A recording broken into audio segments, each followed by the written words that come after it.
Dzień dobry, witam Was serdecznie, a właściwie dobry wieczór. Mam nadzieję, że powolutku zbieracie się. Mamy 19, a dokładnie 19:01, więc mam nadzieję, że powolutku będziecie się zbierać i oczywiście dajcie mi tutaj znać, czy wszystko działa, czy wszystko jest ok, żebym miała pewność, że technicznie wszystko się dobrze spina. Dzisiaj oczywiście mamy gościa u siebie. Czekam chwilkę jeszcze na naszego gościa, jest już prawie gotowy. Natomiast ja oczywiście tradycyjnie rozpocznę tutaj nasz webinar, żebyśmy mogli rozpocząć. Mówiąc o naszym gościu, nasz gość właśnie do nas dołączył. Hello, Piers. Hi, Maggie. Good to see you. Hello, welcome. So I will Thank just you. do a little bit of introduction, and then we'll move to our conversation about the topic of the webinar. So let me put these slides. Oh, I hope it's gonna work.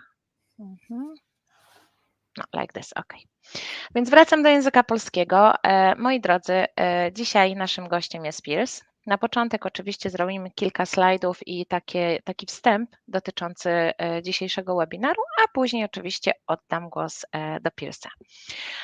Więc moi drodzy, poproszę Was o informację, czy wszystko działa, czy słychać nas i czy nas widać, bo to jest bardzo, bardzo ważne dla nas, więc poproszę o taką informację.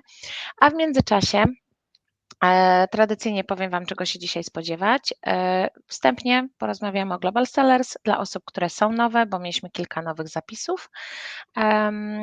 Też, czekajcie, bo mi tutaj tak nie wszystko chyba działa, jak powinno. Mam nadzieję, że będzie działać dobrze. Więc dzisiaj porozmawiamy o Global Sellers, porozmawiamy tradycyjnie o naszej konferencji, bo chciałabym mieć pewność, że wszyscy jesteście na tę konferencję gotowi i będziecie z nami. Następnie przepytamy Piersa o aspektach finansowych i jak sobie z nimi radzić w pracy na Amazon. No i tradycyjnie mamy dla Was jakieś niespodzianki i bonusy. Więc moi drodzy, zaczynając, poproszę Was przede wszystkim o komentarze, czy wszystko działa i wszystko jest ok. To byłabym Wam bardzo, bardzo wdzięczna. A ja się upewnię, że u mnie wszystko działa. Ok. I tak, oczywiście tradycyjnie powiedzcie nam, skąd jesteście i czy już sprzedajecie na Amazonie, czy jeszcze nie sprzedajecie. Więc jeżeli już coś sprzedajecie, to postawcie 1, a jeżeli nie sprzedajecie, postawcie 2. A ja tutaj jeszcze się upewnię, czy wszystko działa. Dobrze, wszystko działa w porządku. Super, że mamy pierwsze odpowiedzi i napiszcie nam oczywiście, skąd jesteście. Tradycyjnie, zaraz jeszcze wrócę do przedstawienia się. Nasz dzisiejszy webinar można oglądać oczywiście poprzez linka u nas w pokoju, do czego Was gorąco zachęcam, ale też oczywiście możecie nas oglądać na YouTube i na naszym Facebooku. I tradycyjnie webinar będzie nagrany i będziecie mogli sobie go oglądać później. Szybkie intro, czym jest Global Sellers. Dla tych, którzy nas już znają, to mogą sobie teraz iść zrobić kawę, natomiast dla osób, które nas nie znają, jesteśmy Global Sellers, czyli przede wszystkim skupiamy się na budowaniu społeczności Amazon przedsiębiorców i oprócz tego, że prowadzimy grupy tematyczne na social mediach, to szkolimy, udzielamy konsultacji i wspieramy przedsiębiorców w dążeniu do swojego celu w sprzedaży na Amazon. Można oczywiście zapoznać się z opiniami naszych klientów, bezpośrednio z danymi, które publikujemy, czy to naszych klientów, czy to gdzieś informacje dotyczące nas samych.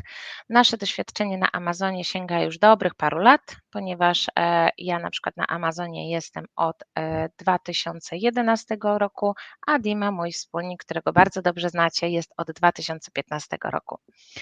więc troszkę tego doświadczenia mamy, ale też współpracujemy z partnerami, więc oprócz tego, że zależy nam na tym, żebyśmy my dzielili się swoją wiedzą, ale zależy nam też na tym, żeby nasi partnerzy dzielili się swoją wiedzą. Między innymi naszym partnerem jest Getida, która jest dzisiaj naszym gościem, ale też widzicie wszystkie inne firmy, które niewątpliwie mają do zaoferowania usługi bądź programy, które bezpośrednio przyczynią się do waszego sukcesu na Amazonie.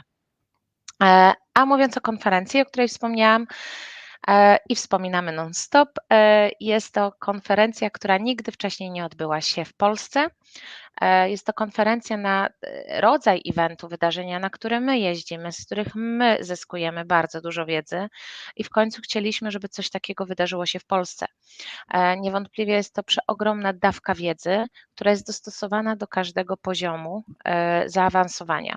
Więc osoby, które dopiero patrzą, żeby zacząć sprzedawać na Amazonie, albo osoby, które dopiero co zaczęły, nie macie czego się obawiać. Wyniesiecie bardzo dużo wiedzy z tej konferencji. Ta konferencja zdecydowanie będzie dla Was bardzo dużym krokiem do przodu. Oprócz tego, że nauczycie się technicznych i merytorycznych rzeczy, będzie atmosfera sprzyjająca rozwoju biznesu. Ludzie, którzy tam są, będą Was pozytywnie nastawiać, pozytywnie kierować w kierunku rozwijania biznesu. Więc coś, co dzieje się na porządku dziennym za granicą, coś, co ludzie, którzy odnoszą sukcesy, odwiedzają non-stop, coś, co mojemu biznesowi nieraz pomogło urosnąć, odnieść sukces, przyjeżdża do Was do Polski, więc warto skorzystać. No i w zakresie konferencji, jak widać, mamy mnóstwo prelegentów, którzy są bardzo doświadczeni w swojej dziedzinie i będą się dzielić z Wami różnymi tematami. Między innymi dzisiaj jest z nami Piers. Piers jest dyrektorem w Getida, a Getida zajmuje się tym, żeby pilnować i zarządzać Waszymi finansami związanymi z Amazonem, tym, żeby Amazon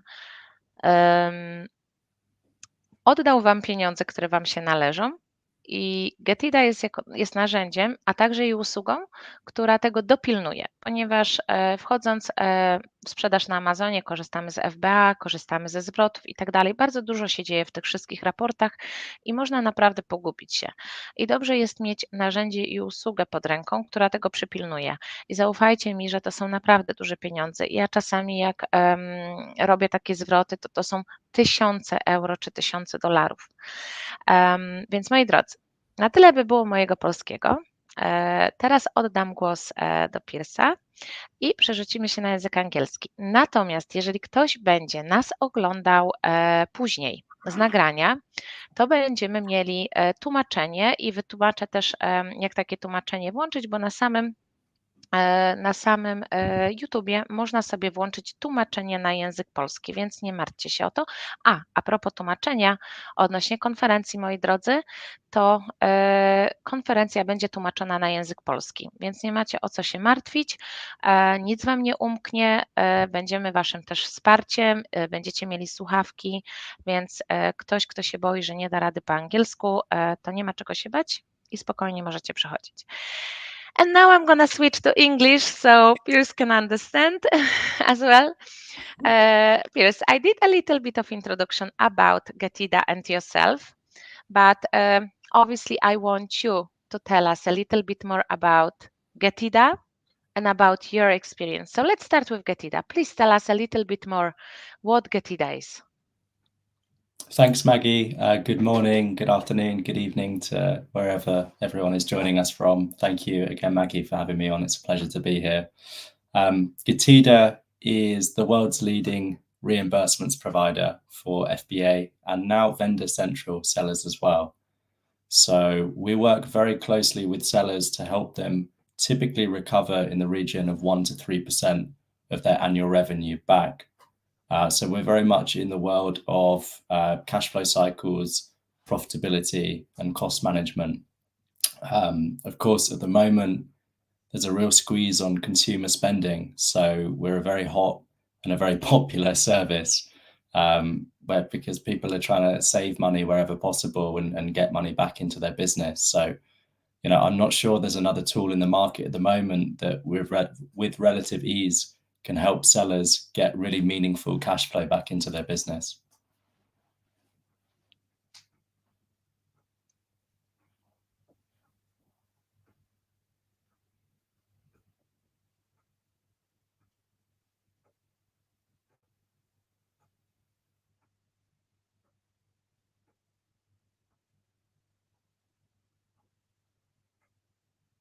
Can you hear me, Maggie?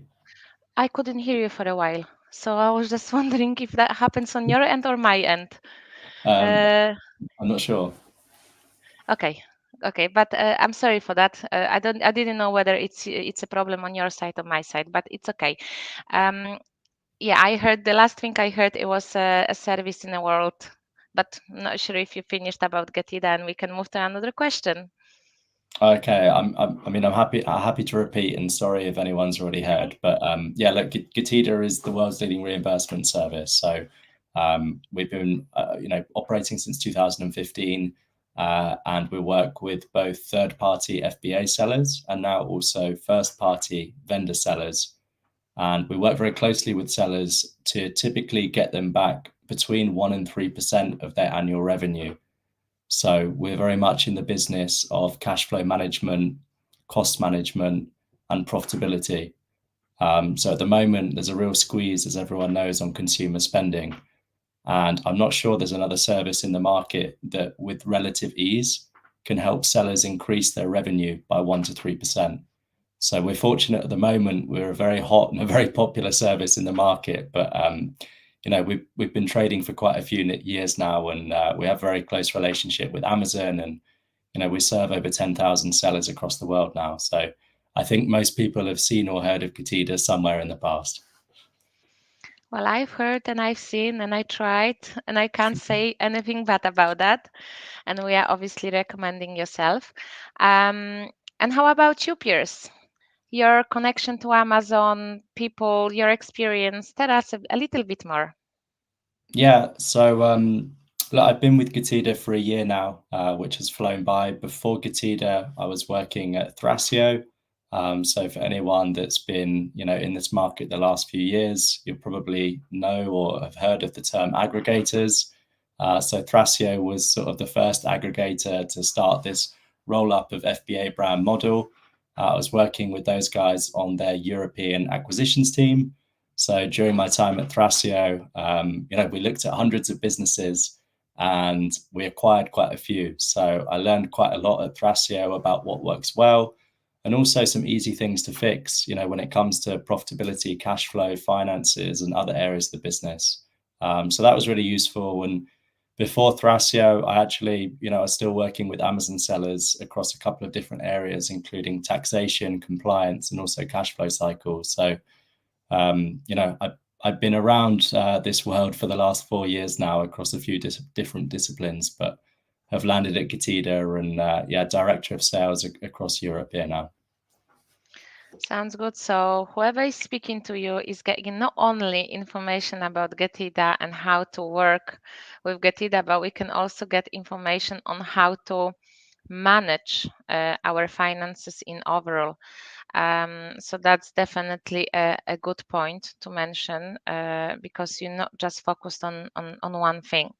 And I love working with people who are more broad in what they are talking about, and they have a full understanding of the business rather than just like one thing. So happy that you are here. So I have a Thank few you. questions for you. Yes. So my first question is, if you could give us 3 tips for new sellers on how to protect their finances and profits. Okay.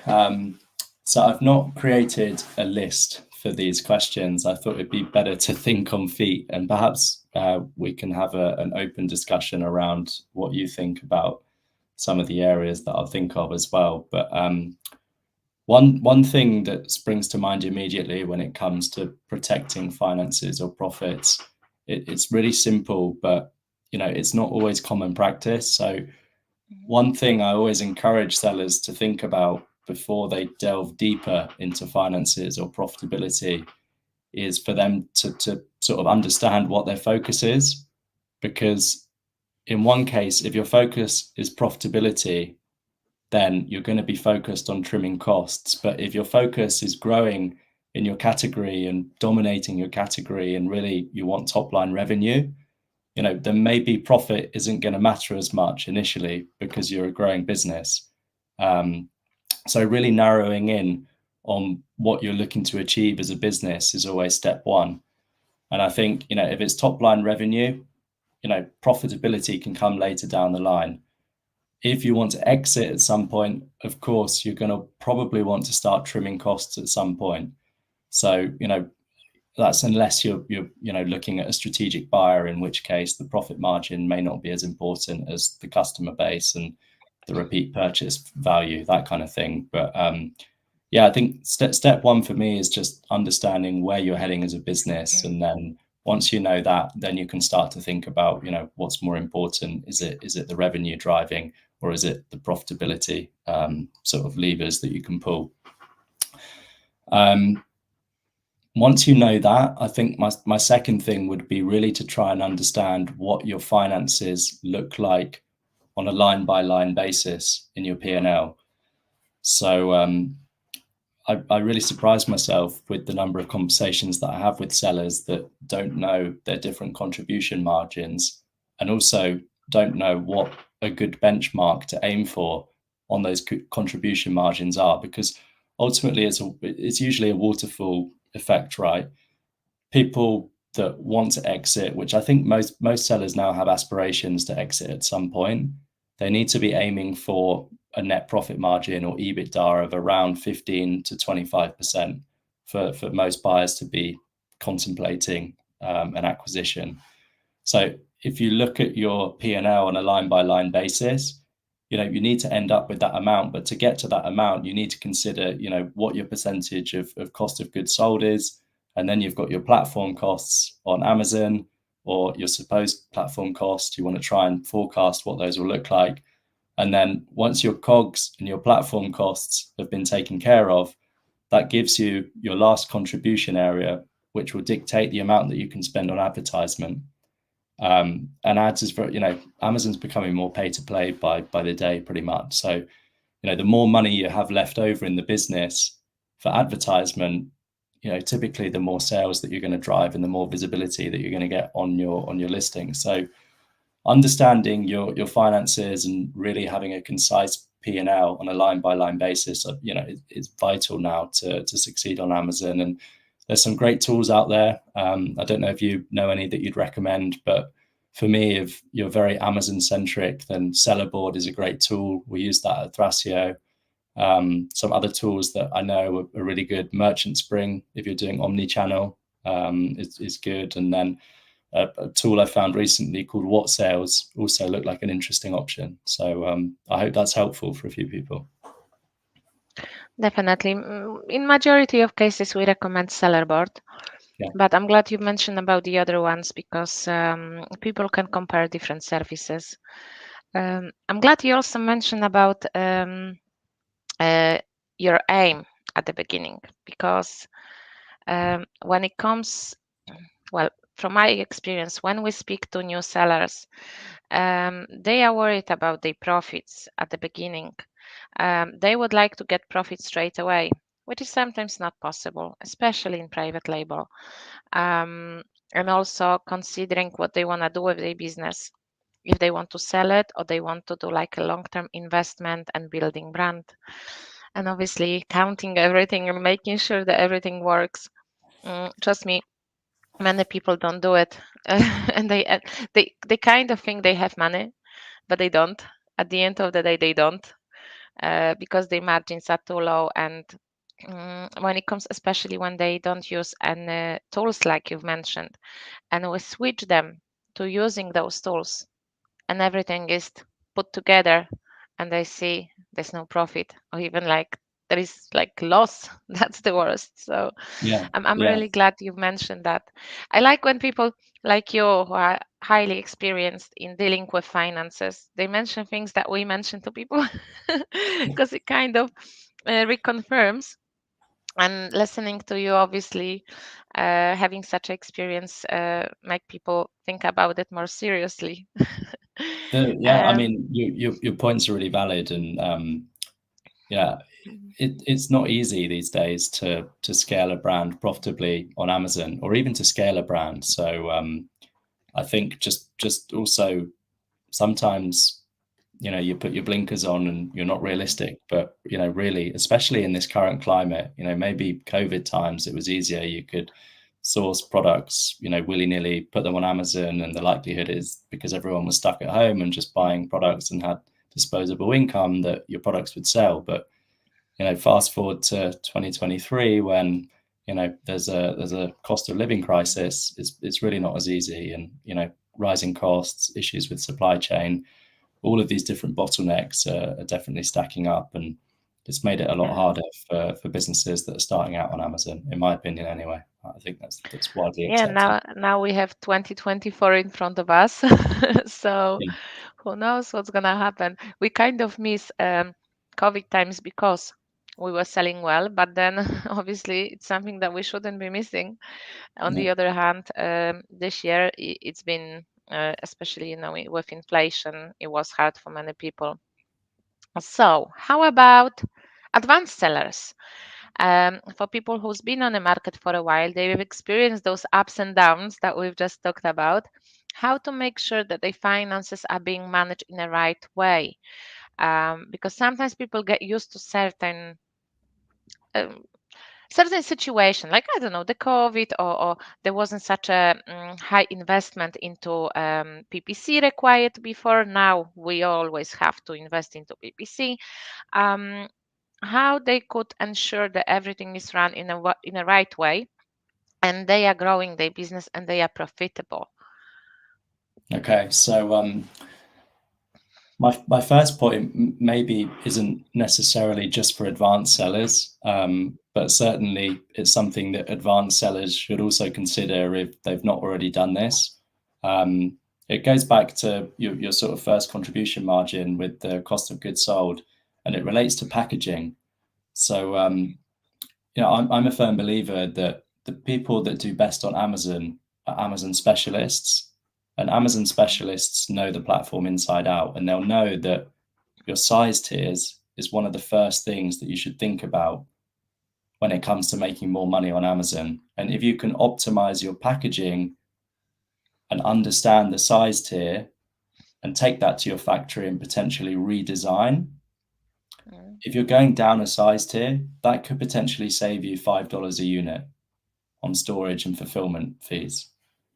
So people obsess about, the cogs at a very high level, but if you can save, $3, even $2 a unit on size tier alone, then that's probably one of the biggest drivers of profitability at an ASIN level. And one thing, we're in the space of reimbursements, right? So one of the areas that we focus on at Katida, just to give you a real life example, is weights and dimensions. So in the past, lots of sellers have used poly bags, and the poly bags, they don't get packaged as you'd expect they would, or as they should, by the factory. So when they arrive at Amazon FBA, they get put on the Cubiscan, and all the dimensions are thrown off, and the product can really vary in terms of how it's weighed and measured in Amazon. And that can then mean that your product that should be in a small size tier ends up in a medium size tier. So one thing that we're advising, and lots of sellers that I speak to are already doing, is moving to cardboard boxes instead. Um, Mhm. if you move to cardboard boxes, one benefit is that you guarantee your weights and dimensions.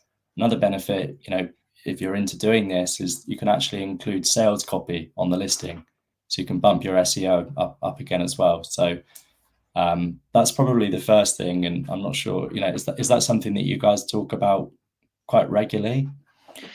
We do, and I'm glad you said that because it's like going step back. you kind of have everything done, yeah, and you're selling and everything is going well or not well, depending on whether you do profits or not. And people don't think about stepping back Yeah. and redoing things, revising things. And packaging is one of the things we do mention to people. Sometimes 1 centimeter can make a massive difference.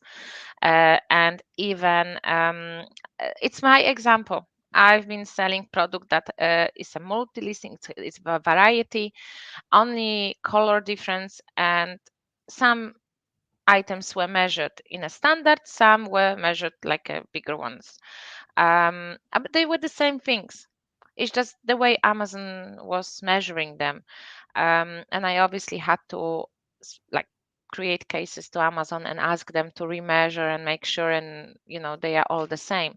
But that's exactly what happened. That were like polybags or something that were measured differently because they were packed in polybags. Polybags were small, but still maybe 1 centimeter just made a difference. It was years ago, and I was fighting with Amazon to make sure that it's done properly. But yes, it's true. It's true. I'm glad you've mentioned that. But also lots of other things. I think like revising your contracts with your shippers, revising your rates with your service providers. Once you get bigger, there is a space for negotiations.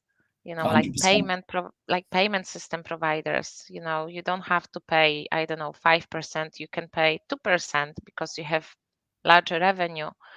So I'm glad you mentioned that, because stepping back and looking at what you have set up is doing a massive difference.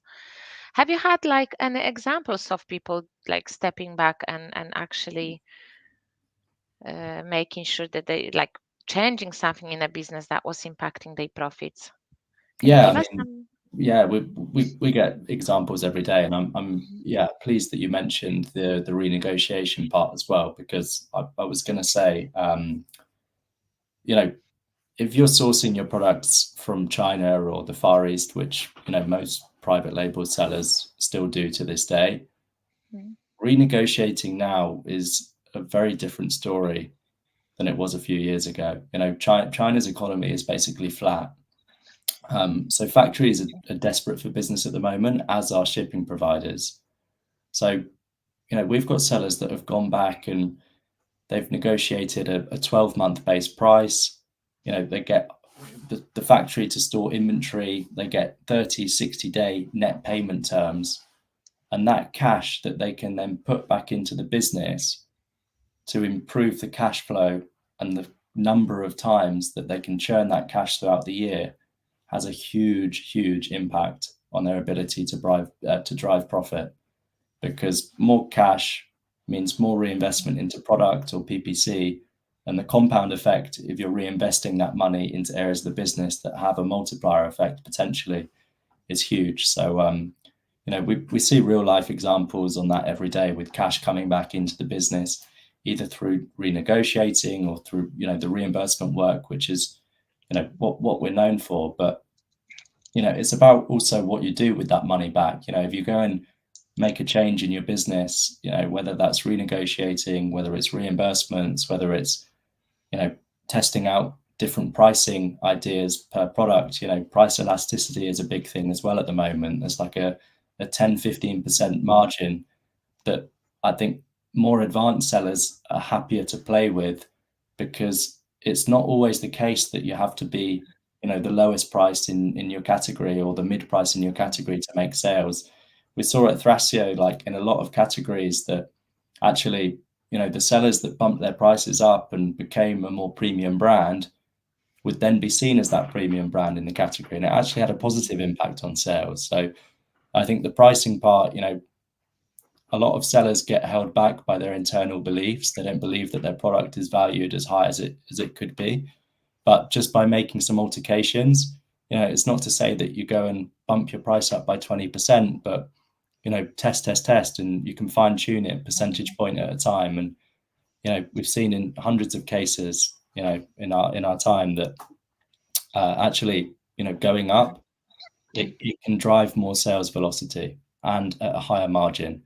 And of course, if your prices are higher, well, guess what? Amazon wins as well, because Amazon makes more money. So Amazon is actually likely to favor the product that is priced slightly higher. So it's not only win-win, but it's win-win-win, I would say. Yeah. Yeah, Retrospect. margins, profits, and Amazon is happy. So, but yeah, it's very good point, because like I speak to lots of different companies. Some of those companies, they don't want to sell on Amazon, but they want to have their resellers.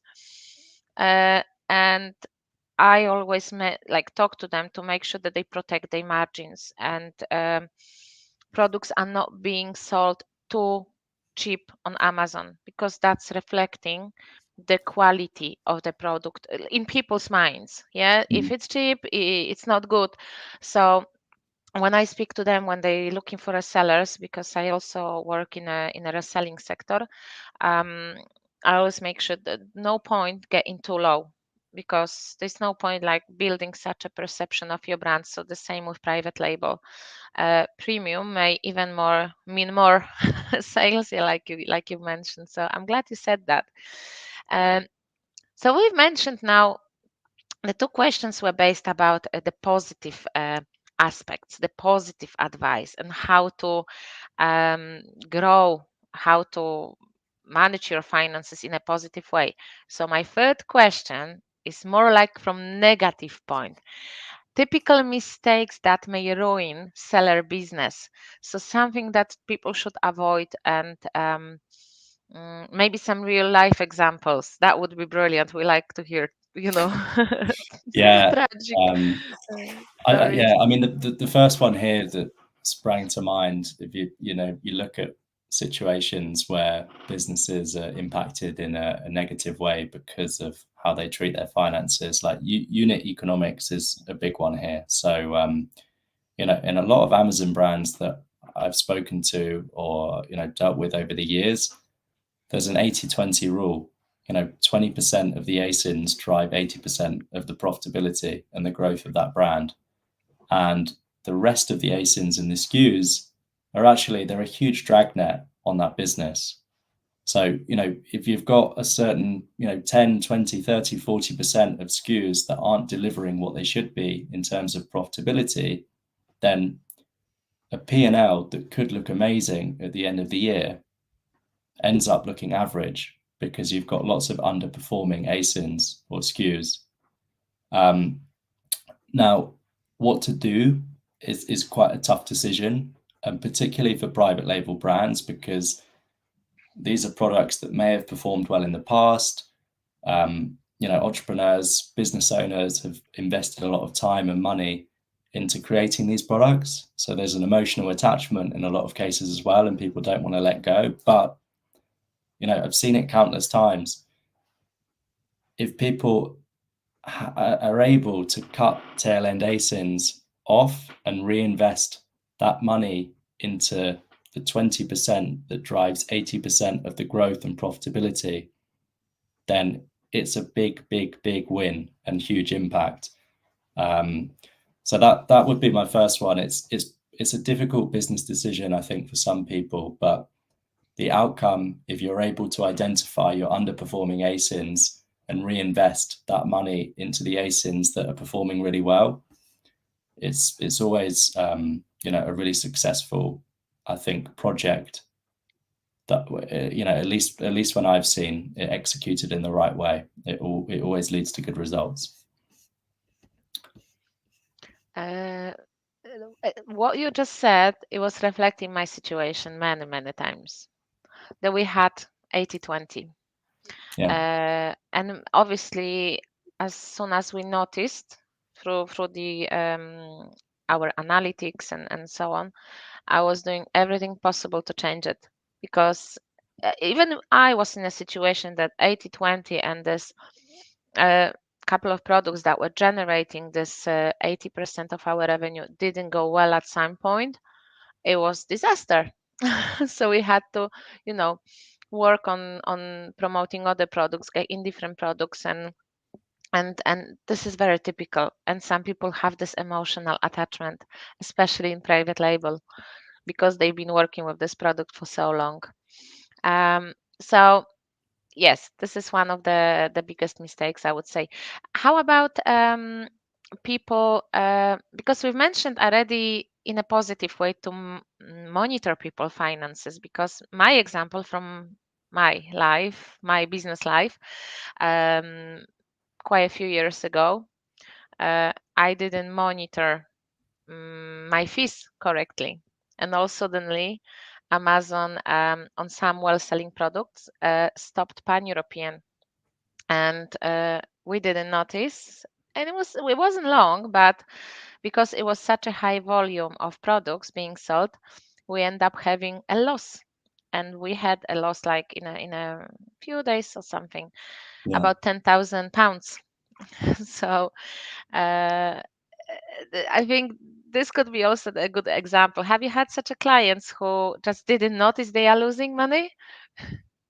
Yeah, I mean, it dovetails quite nicely into what we do at Getida. So, you know, fee discrepancies is a big thing in Amazon, and that's not me talking badly about Amazon. I think Amazon and FBA is an amazing, and humongous machine that works extremely well. But with everything at that scale, there is undoubtedly holes and cracks where things are missed, or things fall through and Amazon misses. So I don't think it's done intentionally, but it's really important as a seller either to be reconciling yourself on exactly what's happening in your account, so that if discrepancies do occur or there are errors, you have a system or a setup in place that will notify you, so that you're not missing out on money that's rightfully owed to your business and you're not losing money.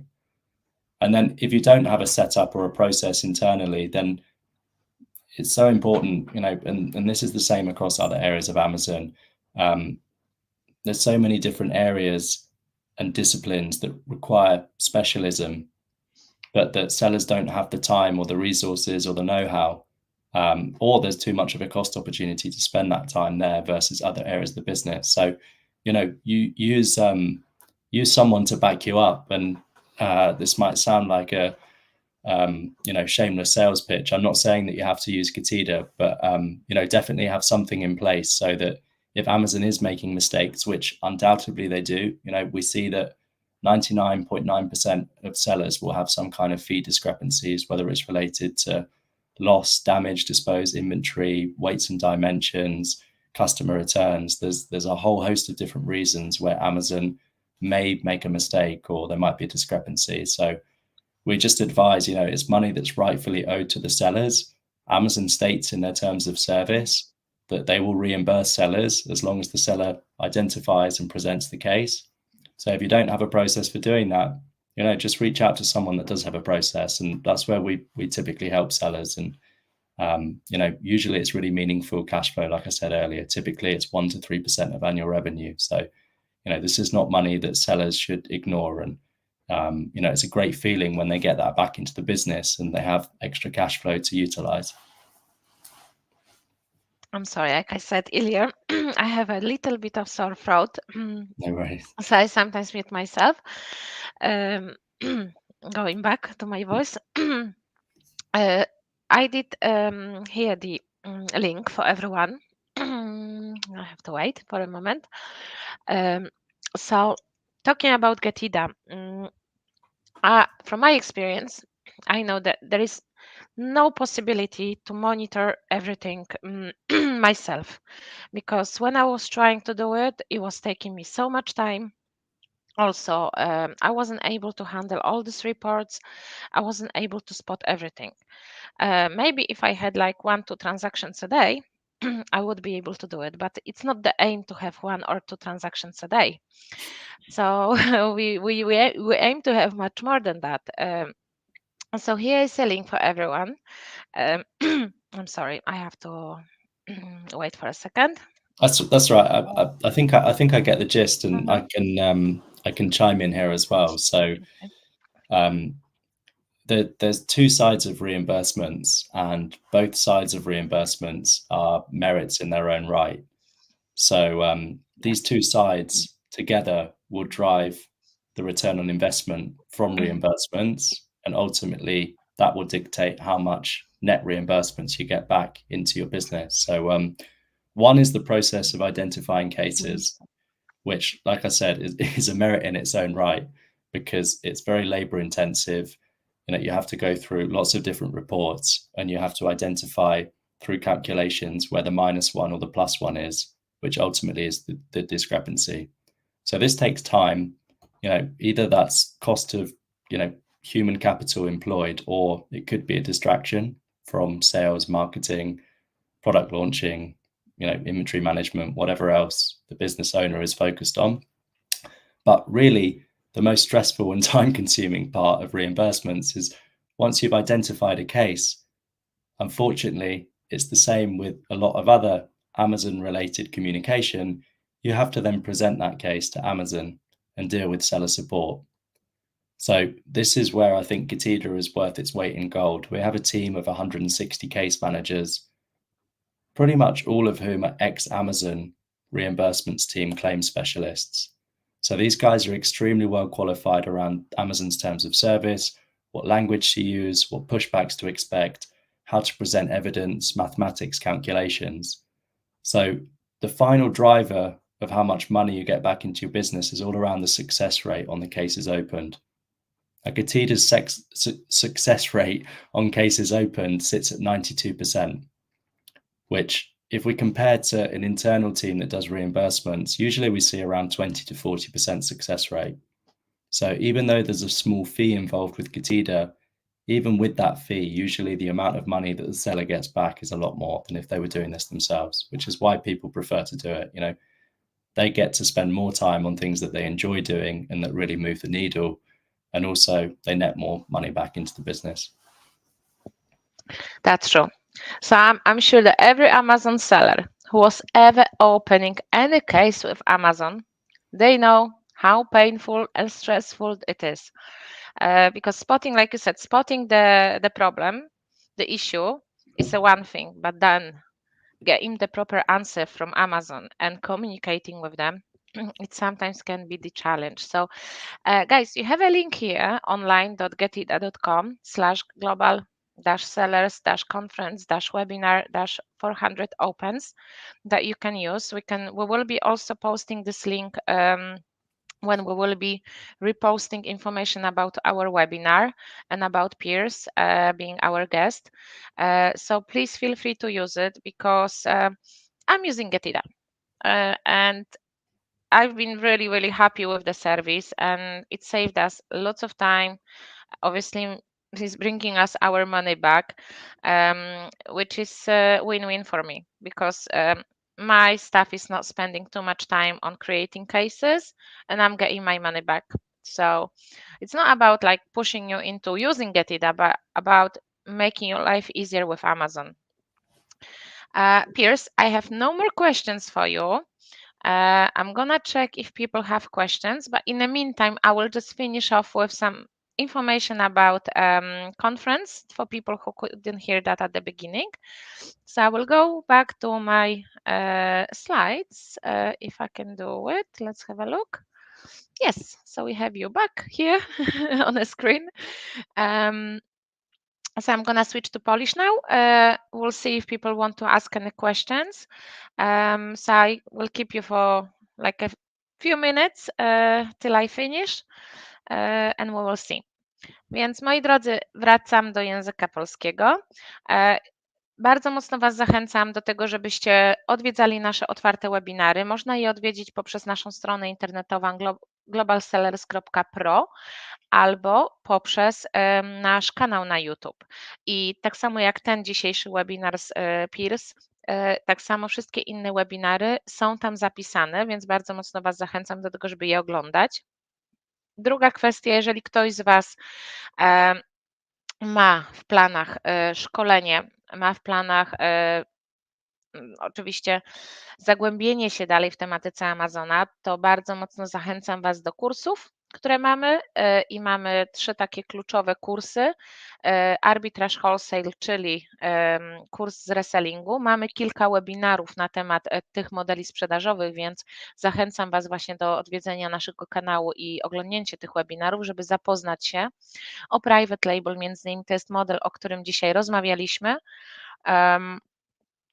który polega na tym, że tworzymy własną markę. No i jakby dalszym etapem tworzenia własnej marki jest SEO listingów i reklama na Amazon. I to jest tak naprawdę taki najważniejszy kurs, jaki byście potrzebowali, żeby rozpocząć sprzedaż na Amazonie.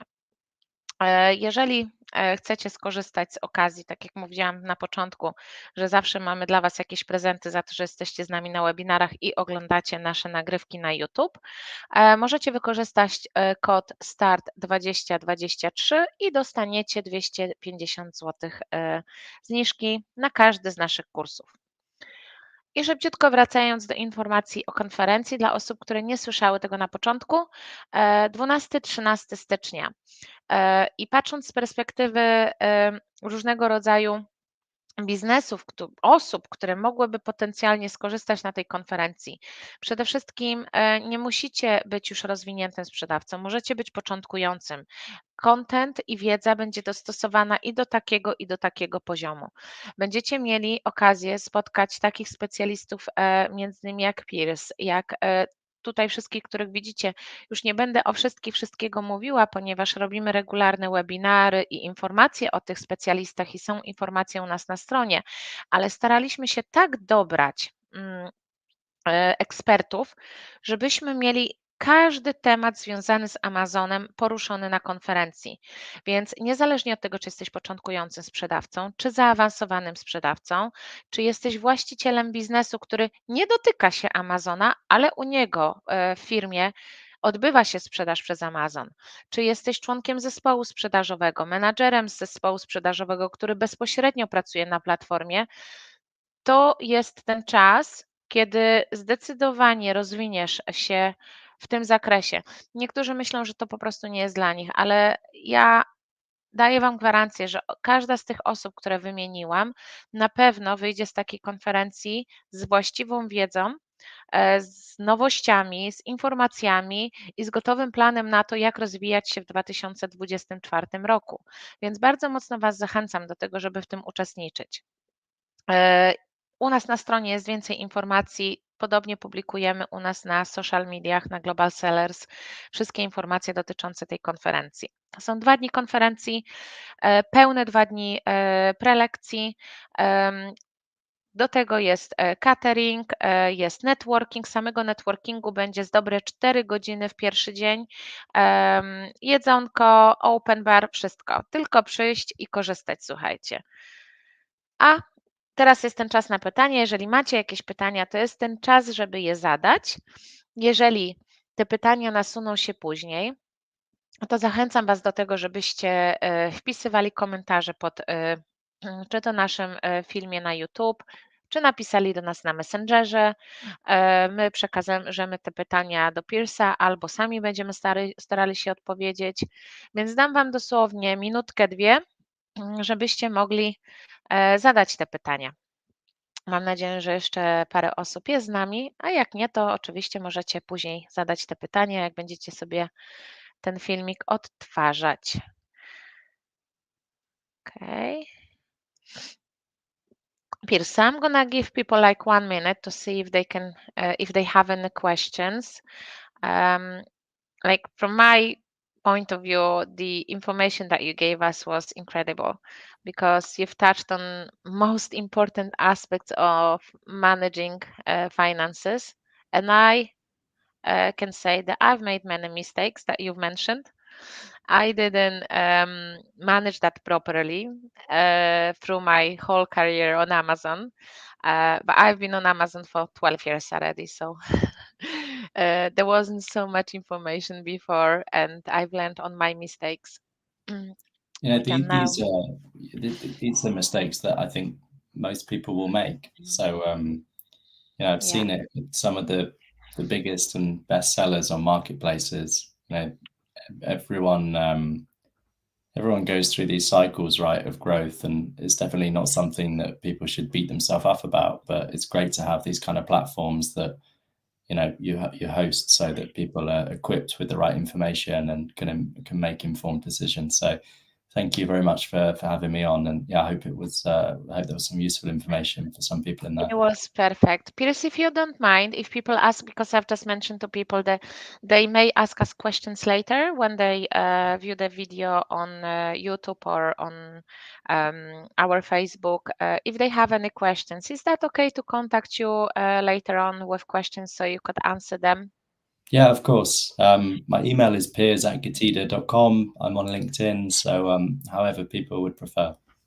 Perfect. Thank you. And obviously, you will be at the conference, so they have No to problem, come in conference. person and they have to bother you with questions. You will also be running the expert roundtable. You will have your stand as Getida, so you will be there full 2 days, and people can make the most of you then. Yeah, we'll be in town. We can't wait for it. Thank you again for including us. We're looking forward to seeing everyone in person as well, rather than over YouTube and stuff. Yeah, I'm sure that will be a great event.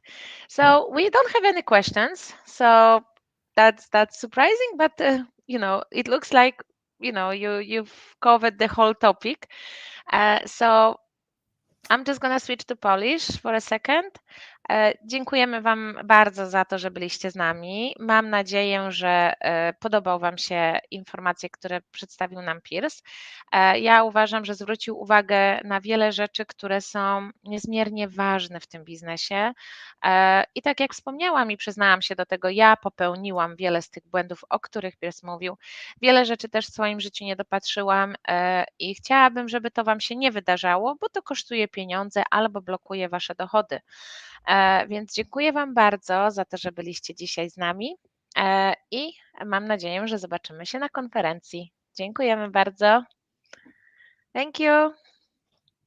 Thank you.